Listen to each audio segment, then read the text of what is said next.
Johnstown, Pennsylvania in January 1977, existed under ice.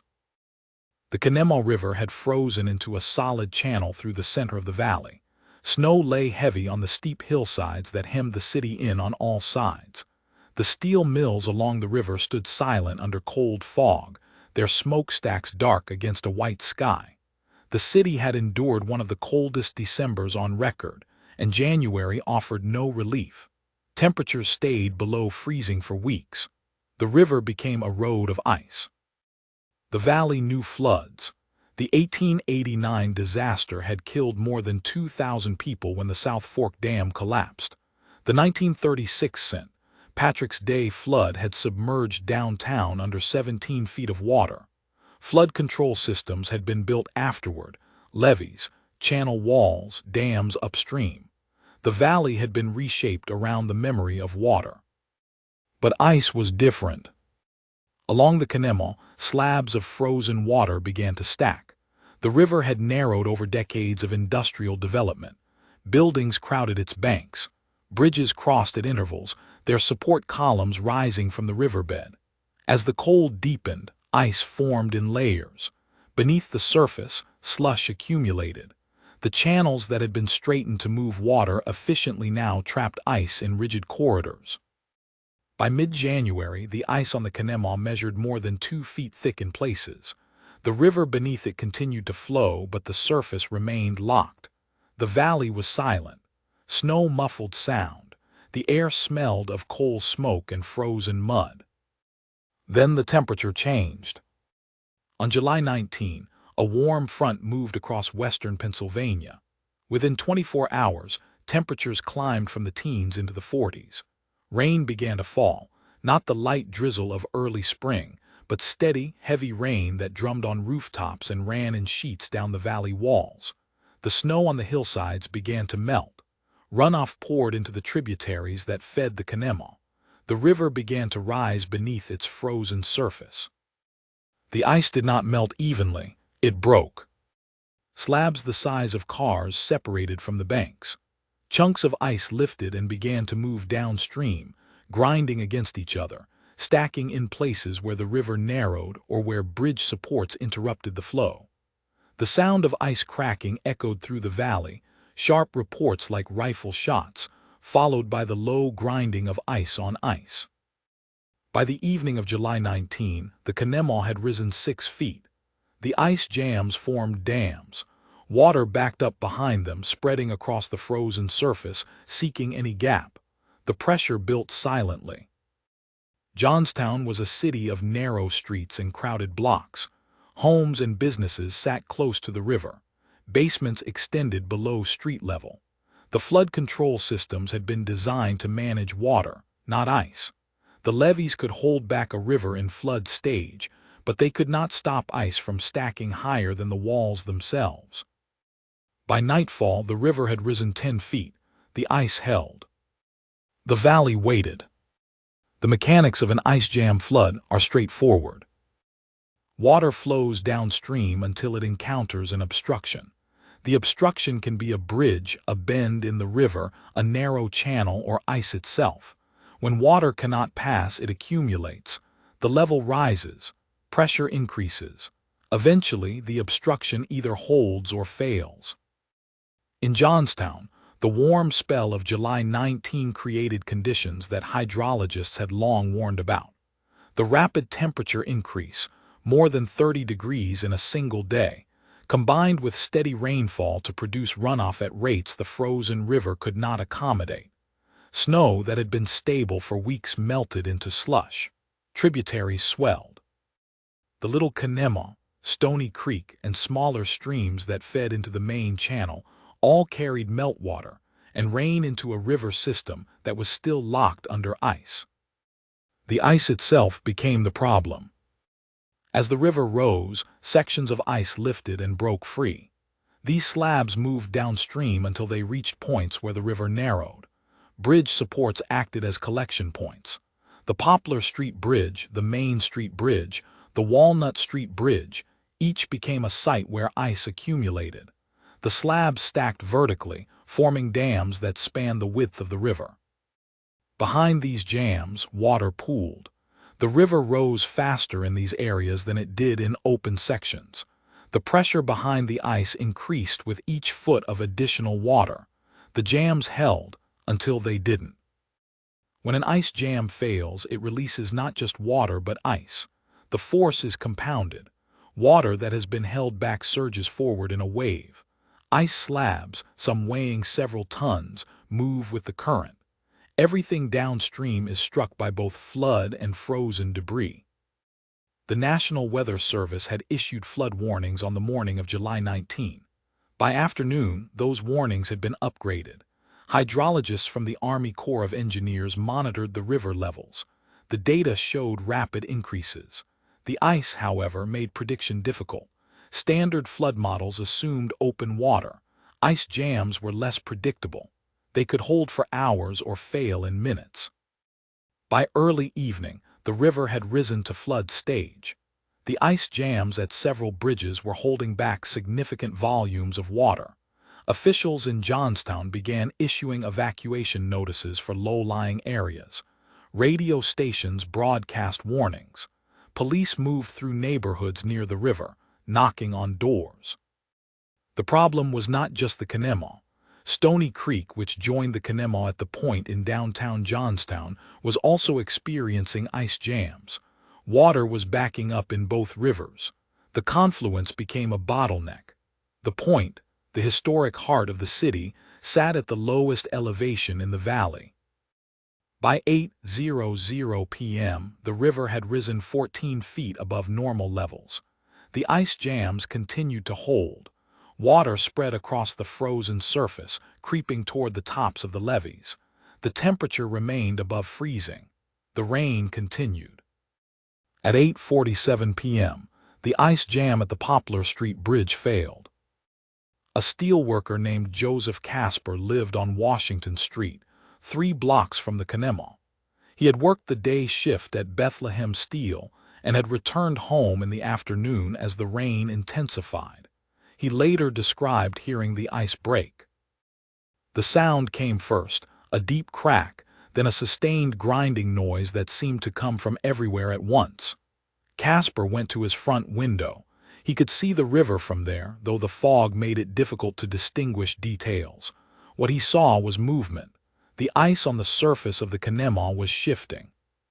He described slabs of ice tilting upward, edge against edge, stacking in ways that seemed impossible.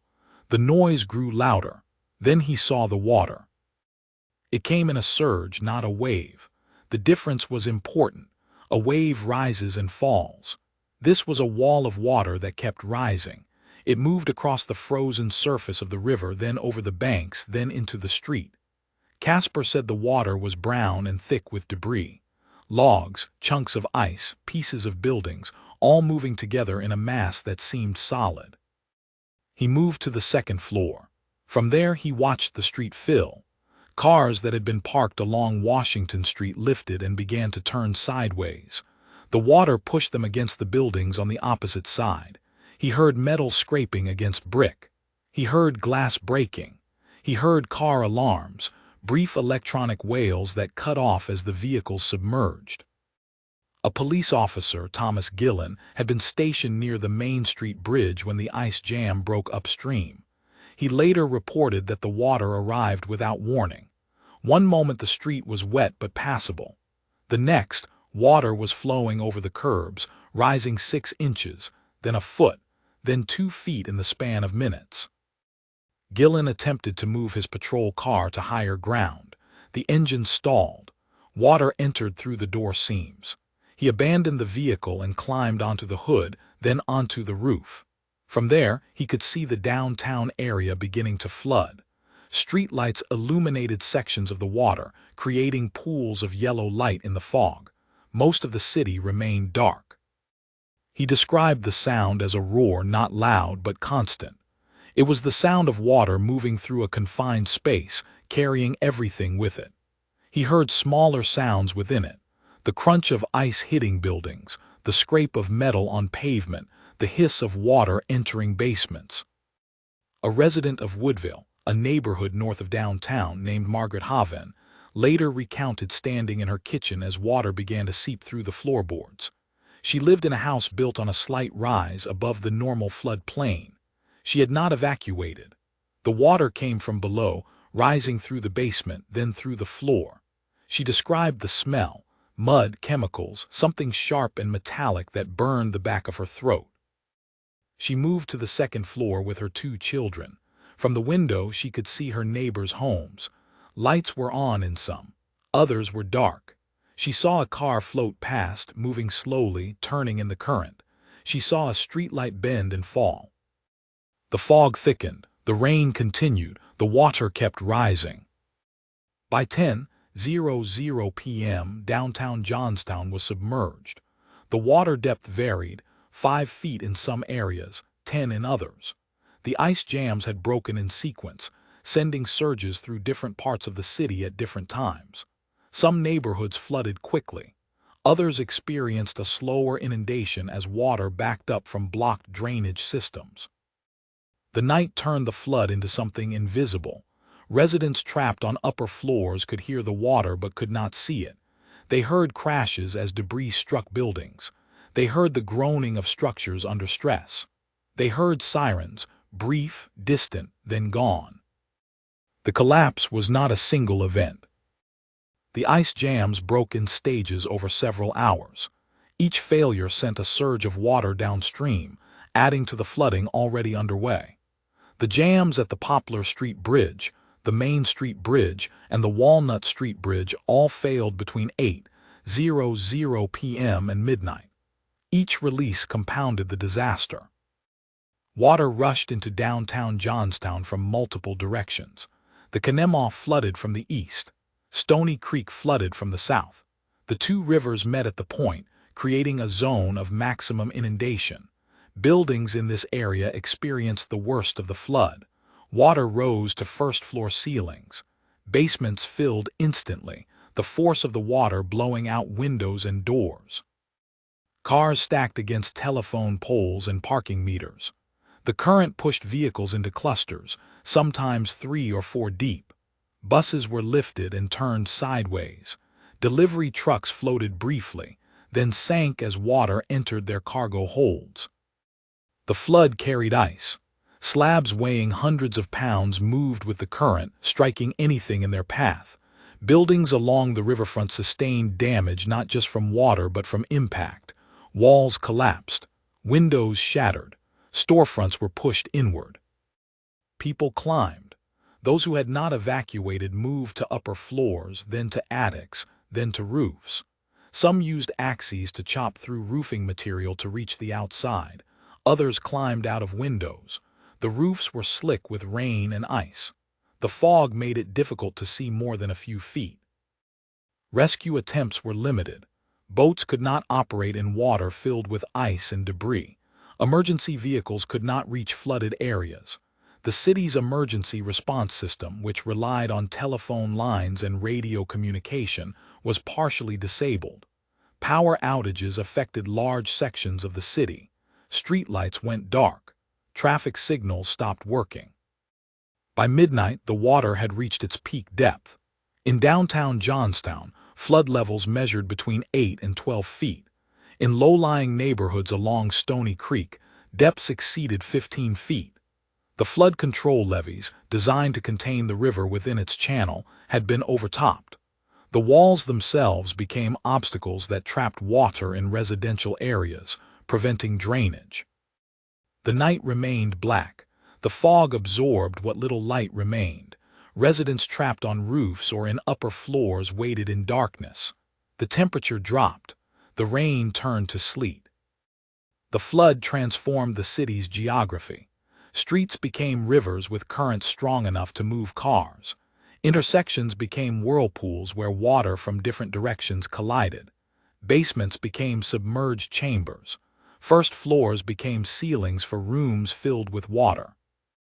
The sound was described consistently by survivors, a constant, low roar punctuated by crashes. The roar was the water itself moving through the city. The crashes were debris impacts, ice hitting buildings, cars colliding, trees falling, walls collapsing. By 2:00 a.m., the water had begun to recede in some areas. The ice jams had broken. The river was flowing freely again, carrying the floodwater downstream. But the receding was slow. The debris-clogged channels could not drain efficiently. Water remained trapped in low-lying areas. Basements stayed flooded for days. The city remained dark. The fog remained thick. The valley remained silent except for the sound of water draining, a steady rush that would continue until dawn. Morning arrived under heavy fog. The water had receded from most streets by daylight, leaving behind a layer of mud that coated everything. The mud was gray-brown, thick as paste, and it covered roads, sidewalks, floors, furniture, cars. It carried the smell of the river, a mineral odor mixed with chemicals, sewage, and decaying organic matter. Downtown Johnstown looked as though it had been rearranged. Cars sat in places where cars should not be, on sidewalks, against buildings, upside down in parking lots. Logs and pieces of lumber were scattered across intersections. Chunks of ice, some the size of refrigerators, sat melting in alleys and yards. Buildings showed damage in irregular patterns. Some structures appeared untouched, others were missing walls. Storefronts had been gutted. Display windows were gone. Merchandise that had been inside was now outside, half buried in mud. The bridges had survived, but debris hung from their railings and supports. Entire trees were wedged against the Poplar Street Bridge. Sections of chain-link fencing wrapped around the main street bridge supports. A boat, its hull cracked, rested against a bridge pier. The flood had pushed through basements with enough force to buckle walls. In some buildings, basement ceilings had collapsed under the weight of water and debris. Furnaces were submerged. Electrical systems were destroyed. Water lines had burst. Gas lines were shut off as a precaution. The valley remained quiet. The fog absorbed sound. Residents who had evacuated began to return, walking through streets slick with mud. They came to assess damage. Many found their homes uninhabitable. Water had risen above the first floor in hundreds of structures. Everything at ground level was ruined. The official death toll from the 1977 Johnstown flood was 76. Most died in their homes, trapped by rising water. Some died of hypothermia after spending hours on roofs in freezing rain. Others drowned in basements or vehicles. The bodies were found over several days as floodwaters drained. The economic damage exceeded $200 million. More than 2,000 homes were destroyed or severely damaged. Businesses in the downtown corridor were devastated. The steel mills, already struggling economically, sustained additional damage to infrastructure and equipment. Federal disaster declarations followed. The Army Corps of Engineers returned to study the flood. Their report confirmed what hydrologists had suspected. Ice jam floods were less predictable and potentially more destructive than open water floods. The existing flood control system had not been designed to handle them. New recommendations followed. Channel improvements were proposed. Ice monitoring systems were suggested. Updated flood warning protocols were developed. But the fundamental problem remained. Johnstown sat in a narrow valley at the confluence of two rivers, surrounded by steep hills that funneled runoff directly into the flood plain. The 1977 flood is less known than the disasters that preceded it. The 1889 flood remains the iconic tragedy, the one that defined the city's identity. The 1936 flood is remembered for its scale. The 1977 flood falls between them, significant, deadly, destructive, but overshadowed. Perhaps it is forgotten because it was a winter flood, a disaster born from ice rather than rain. Perhaps it is forgotten because it came at a time when the city was already declining, when the steel industry was collapsing, and the population was shrinking. Perhaps it is forgotten because floods, by 1977, had become part of what it meant to live in Johnstown. The valley recovered slowly. The mud was cleared. Buildings were repaired or demolished. The river returned to its channel, the fog lifted. But the memory remained, a city locked in ice and the ice breaking all at once.